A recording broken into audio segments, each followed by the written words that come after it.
สบายดีพี่น้องสบายดีเบิดสุกคนเนาะบทสรุปของพ่อใหญ่อ้อยก็คือดำนารับจ้างบัดนี้บ่เอาข้าวแล้ว เศร้ากินข้าวแล้วว่าซั่น เพิ่นวันนี้เพิ่นสิไปเวียกเพิ่นว่าต้องการใช้เงินด่วนเลยจงจ่ายเงินเพิ่นแต่ว่าเพิ่นก็สิเป็นเสียแล้วเพิ่นได้เป็นล้านมื้อนี้ เสียชั่วโมงเดียว เดี๋ยวชั่วโมงเดียวที่จะว่าทำไมเนี่ยอ๋อไม่ใช่ว่าชั่วโมงอยู่วะนี่ ชั่วโมงเดียวของสองสามสี่ห้าหกเจ็ดนี่อะไรแต่7 บาทนี่ เบิดทุ่งเลย เป็นแหลบมื้อนั้นน่ะพี่น้องเอ้ยนี่แหละเป็นแหลบมื้อนั้นน่ะเบิดทงแล้ว นั่งอยู่ โอ้ยังอยู่เด้อเป็นแหลบมื้อน่ะ บุกพ่อไปจกทุ่งทันว่าน้อยนะใส่ในของทันว่าได้ ทงตันว่าน้อยก็มี ว่า ได้เท่าไรล่ะ 7 แปดเนาะเลย จ่ายค่าแรงพ่อใหญ่อ้อยอันนี้ค่าดำนาเด้ แสนเท่าไร ล้านกับ40,000 อาหารชิปออกซอย สู่กันนั่นหยากับร้านทาง ร้านกูสูน1 2 3 4 5 6 7 8 ซื้อกระเป๋าไว้ 10 แล้วผมเตรียมกระเป๋าไว้ใส่ ใส่เบิ่งดูกับปลาเราเปิดมาดูฮะ เตรียมกระเป๋ามาใส่เลย ร้านก็ลูกพวกวุฒิเงินกันดิ จ่าย มันอยู่หอด10 มื้อเด้อพอน้องลีด ถ้าเบิกเป็นงวดแล้วก็อยากได้เงินนะ จะอะไร นับไปก่อน โอ้ถูกเงิน ขบดี นับเพิ่งจังหน่อยเจ้าว่าเจ้าจะให้ลูกสาวเจ้า30 นี่ โอ้แล้วเนี่ย พอนึกว่าเขาเซนก่อน บ้านมันรวมหมด900,000จะ900,000 ก็900,000เนี่ย ไปก่อน จริงๆ140เนี่ย ร้านจะได้ซะ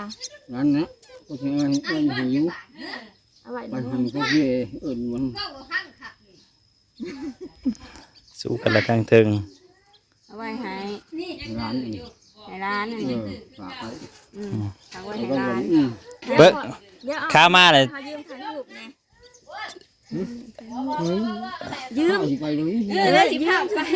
เพิ่นก็ขออันแอบอ้างเงินพอแน่เพื่อสิได้แบบนี้มันคือง่าย ถ่ายอันพักแพงอีหยังก็ หาแรง พอเด้อ หาแรงพอ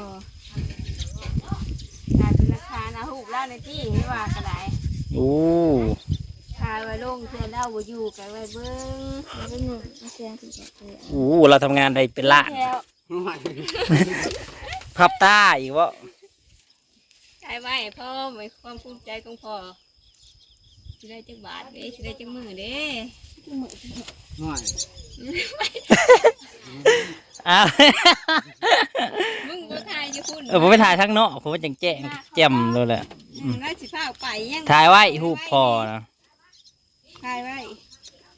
เน็ตเสียเรื่องเลย น้อย เอกลักษณ์ของเราเลย เอามา น้อย มันที่สิได้ โอ้ย ออกไว้ เอา ไปยืมกระเป๋าไปมาเนาะ เขาถึงเนาะเขาให้ถึงเลย ร้านเป็นผัก อยากบอกถ้ามีเงินใส่ก็เลยมีเงินใส่แล้วก็เลยเอามาใส่ น้องเขาป่วย ใช่ว่านี่ลูกชุกอาวุธ ลูกอันนั้นน่ะลูกกำลังยังอยู่ที่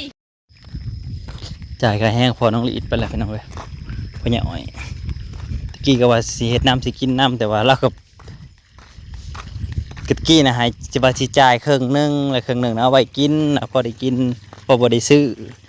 เราก็เลยแบบว่าบ่เอาดอกว่ะหาเงินซื้อเขากินเองสิมารับจ้างซื้อๆนี่ก็น้ำโซลาร์เซลล์ครับพี่น้องเอ้ยเปล่งลงอยู่แล้วน้ำน้องตัวนี้ดูดไปจนสิเบิดละสูบไปจนสิเบิดละมันเป็นลงไว้ก็สูบใส่ก้าลกก้าสูบอยู่ตลอดดอกสูบน้ำขึ้น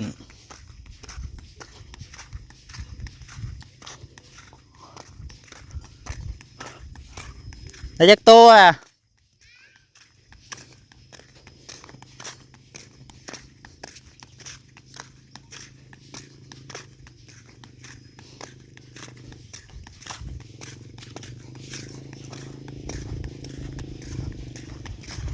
แดดกับพักกันมา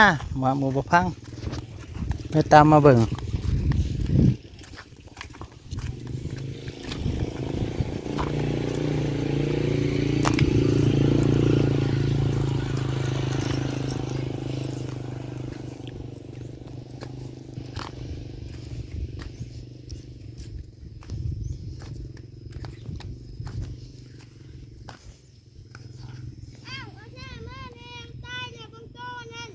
เอาไหมเฮ้ย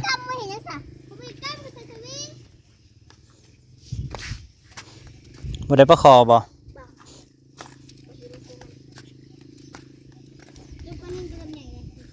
ปลานินก็มี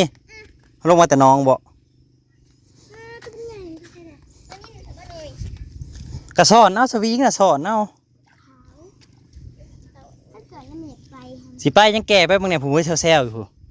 แก่บางดูแก่ให้ปลาลุงบางดูสวิงน่ะกระเต็มอายะแล้วแหละสิไปใช้สิบ่ถือ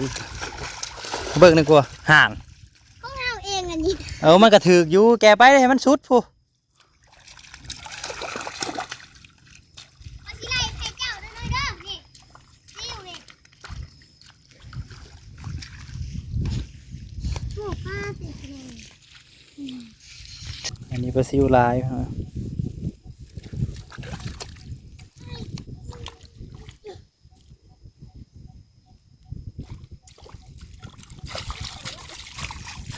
เอากระแป้งไว้นะ กระแป้งมาซะกระแป้งมาซะมันก็บุบได้แล้วขันขั้นน้อยๆนะแต่ชีวิตเดี๋ยวนี้นะโอ้พวกนี้พี่มานอนกองอยู่นี่ปลาซิวนี่คือเห็ดเล็ดนี่ไร้กลัวคือบ่หาปลานี่คือแบบเห็ดเล็ดไร้กลัวเนาะปลาลุง หมูติดเขามาติดเขา เอาไปไหวแล้ว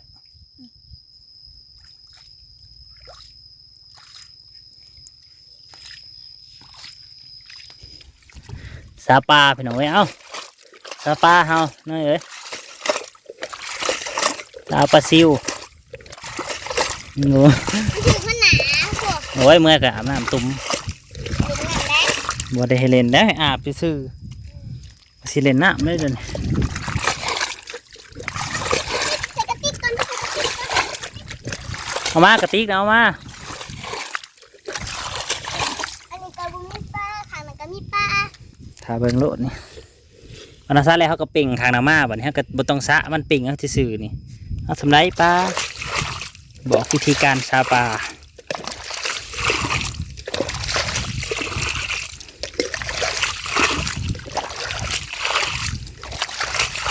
ซาปลาซิวเด้อพี่น้องเอ้ยตะกี้ว่าสิมาเบิ่งสิซื้อครับเล็กน้อยเขาเฮ็ดบ่เป็นก็เลยมาซาเองบัดนี้ เท่าไหร่ปลาติดยาว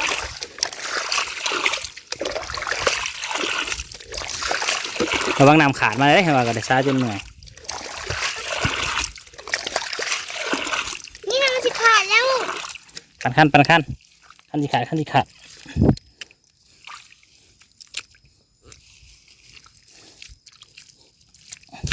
อยากโปงานมาตากแดดลิ้นจะสื่อโอ้ย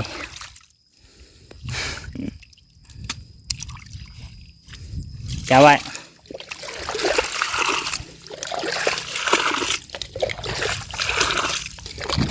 พี่ตาซามาเก็บทางหลังพอดาวพี่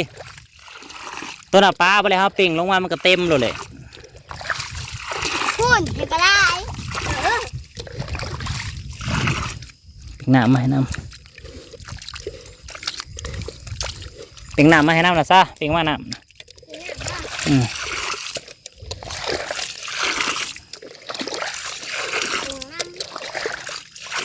พ่อแล้วเก่งแล้วพี่สิบเต็มอันเนี้ยบริมีนะ มัน อันนี้อยู่ในกระสี นี่พอได้ให้ได้เบิ่งนะเต็มเลยแหละ ก็ถ้าสีเหลืองมันก็ไป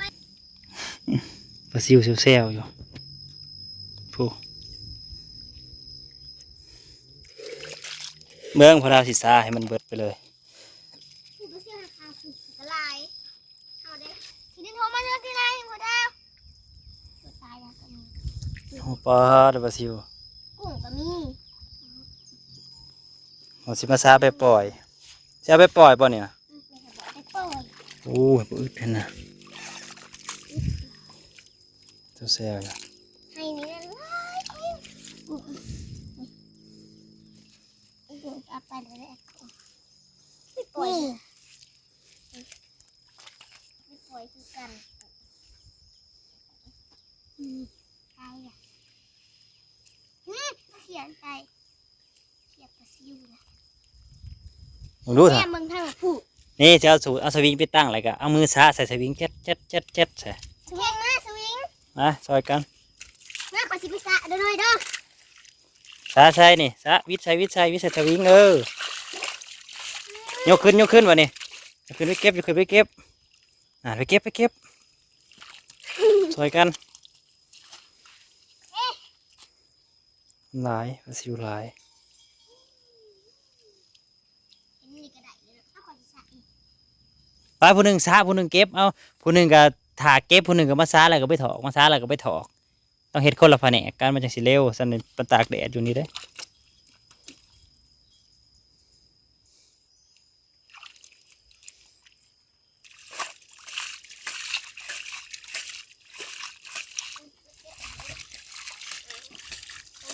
พี่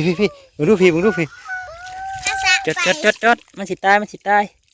ลาขาวนี่ไปเลี้ยงเอามาเอาทางมาใกล้ มาข้าวเนี่ยพอดาว ๆนี่แต่ปลาขาวนี่ นี่ ให้น้ำนะ ผูก ปลาขาวหน่อยเอาไปปล่อยอยู่น้องเก็บปลาซิวเก็บกุ้ง เอาไปปล่อย ปล่อยไว้ เขาบอกให้เอาไปปล่อยกุ้งตัวใหญ่เนี่ยเอ้าหล่น ให้ปลาขาวอะหน่อย